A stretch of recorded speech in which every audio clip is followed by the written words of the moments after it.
j'espère que vous allez bien. Je suis ravie de vous retrouver aujourd'hui pour vous parler de films de Noël, puisque depuis plusieurs années maintenant, je fais chaque année au mois de décembre une vidéo où je vous parle de films de Noël que je vous conseille de voir ou de revoir pour cette période. Et donc cette année ne déroge pas à la règle, je me retrouve devant vous aujourd'hui pour vous parler donc d'autres films de Noël que je vous conseille.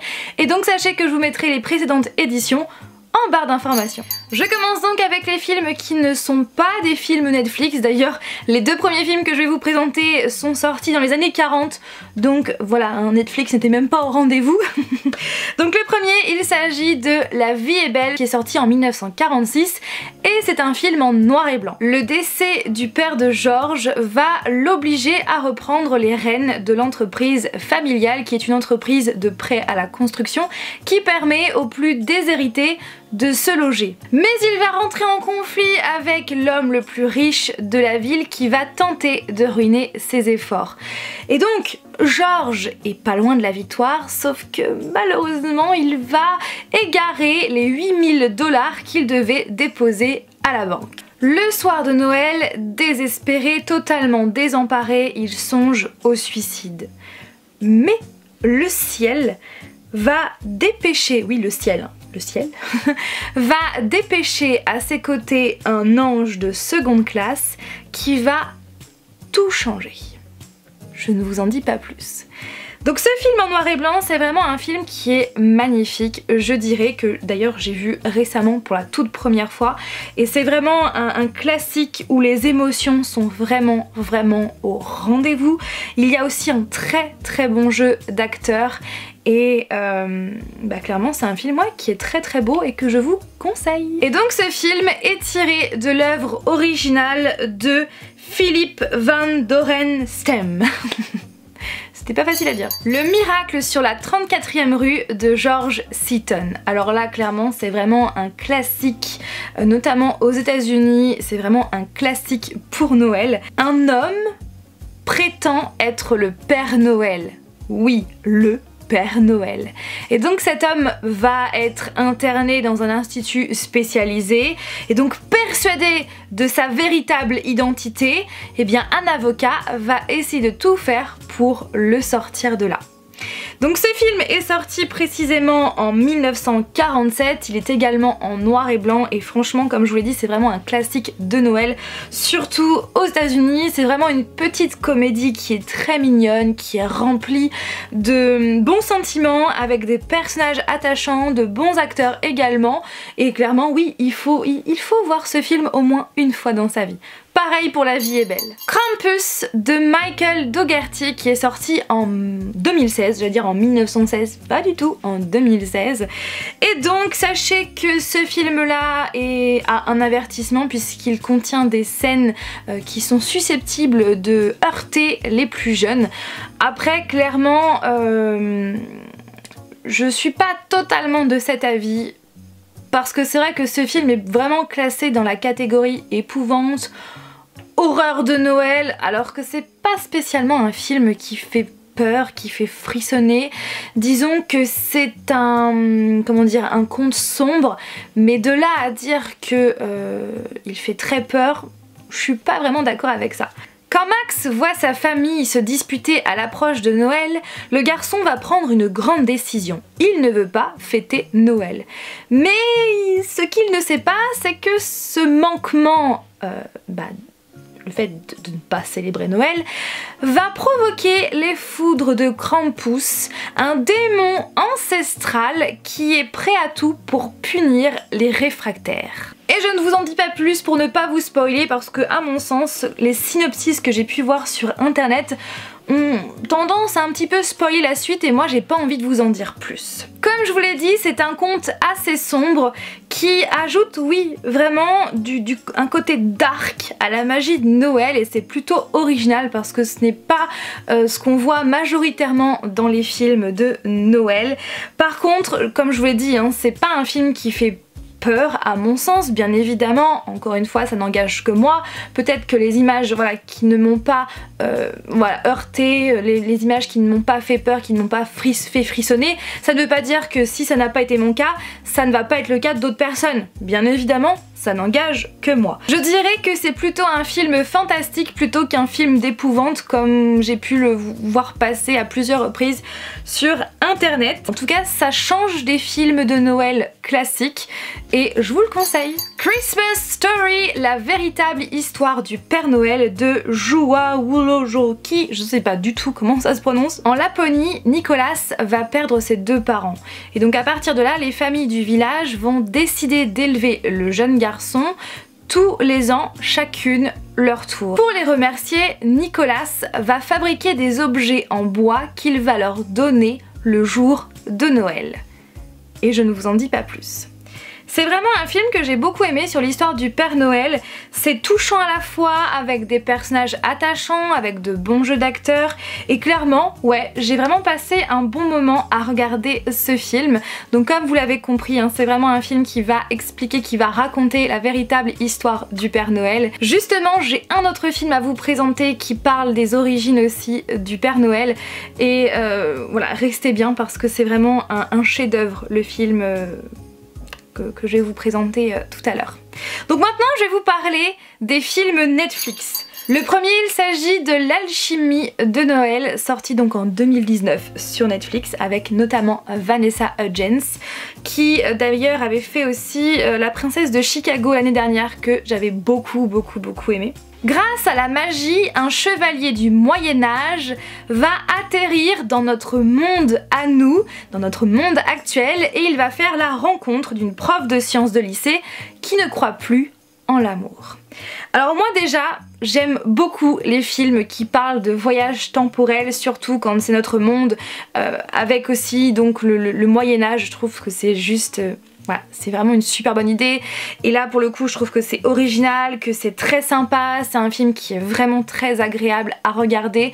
Ça m'a fait penser aussi au film Il était une fois avec James Marsden. Les personnages sont attachants, ils sont vraiment très bien joués par les acteurs et ouais, j'ai beaucoup aimé ce film là et ce que j'ai aussi aimé c'est qu'il y a plein de petits clins d'œil tout au long de ce film puisque à un moment donné donc le chevalier regarde donc la boîte à images, donc la télé, et à la télé j'ai vu donc des images de un safari pour Noël dont je vais vous parler juste après. Il y avait aussi des images de The Holiday Calendar qui est sorti l'année dernière sur Netflix également. Et puis par moments ils ont fait référence à l'Aldovie qu'on retrouve en fait dans Christmas Prince. Donc j'ai bien aimé ces petits clins d'œil Netflix. Un safari pour Noël sorti donc en 2019 sur Netflix avec Rob Lowe et Christine Davis. Rob Lowe, on l'a vu dans Brothers and Sisters notamment hein, bien sûr, et bien sûr Christine Davis, elle joue bien évidemment dans Sex and the City. Ça m'a fait vraiment plaisir de la retrouver et de voir ces deux acteurs ensemble dans ce film. Quand le mari de Kate va la quitter, va demander le divorce, et bien cette New-Yorkaise va décider d'entreprendre seule un safari avec qui elle devait faire avec son mari, sauf que son mari veut divorcer donc du coup elle se retrouve à faire ce safari toute seule et clairement ce safari va lui donner un nouveau sens à sa vie et franchement ouais, j'ai trouvé cette histoire très sympa. J'ai même adoré, avec de très bons acteurs, de magnifiques paysages puisque là on est en Afrique et les paysages sont magnifiques avec une magnifique cause puisque l'un des thèmes principaux de ce film parle justement de la sauvegarde des éléphants et les éléphants ils sont trop beaux et franchement j'ai adoré ce thème abordé dans ce film. C'est beau et touchant à la fois et j'ai versé mes petites larmes à quelques reprises. Oui, j'ai vraiment adoré ce film. Après je dirais que ne vous attendez pas à voir un film de Noël pur et dur. Clairement, dans ce film, ils font allusion à Noël une petite partie. Ne vous attendez pas à un film qui se passe entièrement à Noël, ce n'est pas du tout le cas. D'ailleurs, le titre, je suis pas vraiment d'accord puisque donc un safari pour Noël, on a l'impression voilà, qu'elle va faire un safari au moment de Noël, sauf que non, le safari il se passe au mois de septembre et après En tout cas, ne vous attendez pas à un film que de Noël. C'est finalement un film où on fait allusion à Noël à un moment donné, mais c'est pas un film qui fait vraiment Noël. Je sais pas si vous avez compris. Là, je vais vous parler de mon gros coup de cœur, et c'est l'un de mes plus gros coups de cœur au niveau film de cette année 2019. Voilà, je vous le dis, c'est vraiment un chef-d'œuvre et je sais que je ne suis pas la seule dans ce cas-là. Je vais vous parler de Klaus, donc sorti cette année sur Netflix tout récemment. Déjà parlons du résumé. C'est donc l'histoire de Jesper qui se la coule douce, voilà. Il a l'habitude de dormir dans des draps en soie, il a des domestiques, enfin bref, il mène une vie plutôt cool, voilà.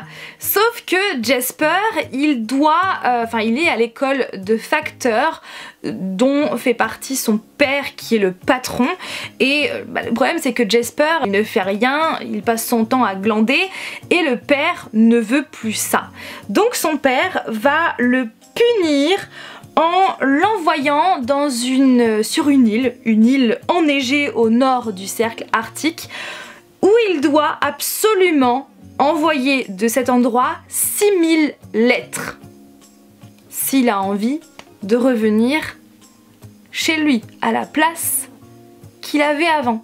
Et ces 6000 lettres, il a 1 an pour les envoyer. Sauf qu'en arrivant sur cette île, il s'aperçoit que ça ne va pas être de la tarte, que les habitants ne peuvent pas se blairer entre eux et que ça ne va pas être si simple d'envoyer toutes ces lettres. Jusqu'au jour où il va faire la rencontre d'un homme prénommé Klaus, qui est donc un menuisier qui fabrique des jouets en bois. Et je ne vous en dis pas plus. Juste, waouh! Ce film est waouh, il est incroyable, il est touchant, il est bourré d'émotions parce que oui, j'ai pleuré à plusieurs reprises et la fin, mon Dieu la fin. C'est vraiment un film qui est extrêmement beau, qui est extrêmement magnifique, qui est touchant, qui est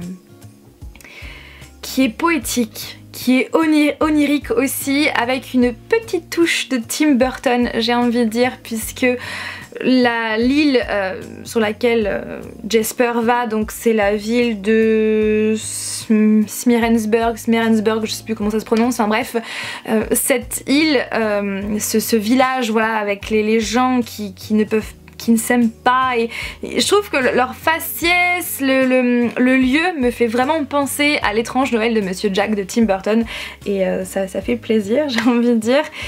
Les personnages sont hyper attachants, que ce soit Jesper, Klaus, Alva, Margot aussi, les enfants, enfin bref, j'adore. Et c'est un film d'animation, parce que j'ai oublié de vous préciser, mais c'est un film d'animation qui, en fait, plus ça va, plus on avance dans l'histoire, plus on comprend qu'il retrace les origines du Père Noël.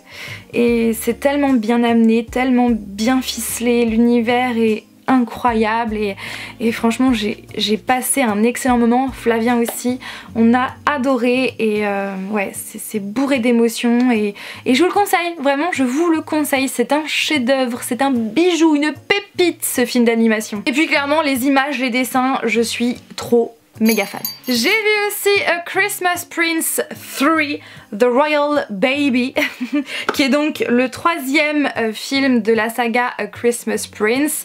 Le premier est sorti il y a 2 ans, l'année dernière, je sais plus, non il y a 2 ans. Le 2e est sorti l'année dernière au moment de Noël également. Et le 3e est sorti cette année. Donc l'histoire de base, l'histoire du 1, d'ailleurs je vous en ai parlé dans la 2e ou 3e édition, je ne sais plus, bref. Quoi qu'il en soit, c'est l'histoire de Amber qui est journaliste aux États-Unis et elle doit aller à Aldovie pour faire un article sur le prince Richard qui est le prince héritier au trône d'Aldovie, sauf que c'est un prince qui est très volage, qui est très voilà, qui en a rien à faire, qui voilà, il se laisse vivre tout simplement et il a vraiment une pas très bonne réputation. Donc le but de Amber c'est d'aller à Aldovie pour faire un article sur ce cher prince, sauf que ce qu'elle n'avait pas prévu c'est qu'elle allait tomber sous son charme. Voilà. Voilà pour le résumé Donc le 2 parle du mariage et le 3 parle donc du bébé. Et encore une fois j'ai passé un super bon moment parce que voilà, c'est la magie de Noël, la magie de Aldovy avec des acteurs vraiment que j'aime beaucoup. Je trouve que les deux acteurs principaux, notamment Amber qui est jouée par Rose McKeever, je crois, quelque chose comme ça, qui joue notre très chère Olivia Moore dans iZombie. Bref, en tout cas je trouve que le duo fonctionne très bien, les autres personnages aussi, les autres acteurs qui jouent les autres personnages jouent très bien aussi. Tous les personnages sont attachants, les images sont vraiment belles aussi et clairement c'est une histoire qui fait rêver. Voilà, j'espère que cette vidéo vous a plu. Comme toujours, n'hésitez pas à réagir en commentaire, à citer aussi des films de Noël que vous nous conseillez. Et bon après, bien évidemment, hein, sachez que je vous ai parlé de plein d'autres films dans les précédentes éditions. Maman, j'ai raté l'avion, 1, 2, Le Grinch, L'étrange Noël de Monsieur Jack, Édouard de Main d'Argent, La course aux jouets, Love Actually, The Holiday, enfin bref, tous ces films-là, je vous en ai déjà parlé dans les précédentes éditions, donc n'hésitez pas à les regarder. Voilà, donc sur ce, j'arrête de parler, je vous fais tout plein de bisous et je vous dis à dimanche prochain pour une nouvelle vidéo. Bye!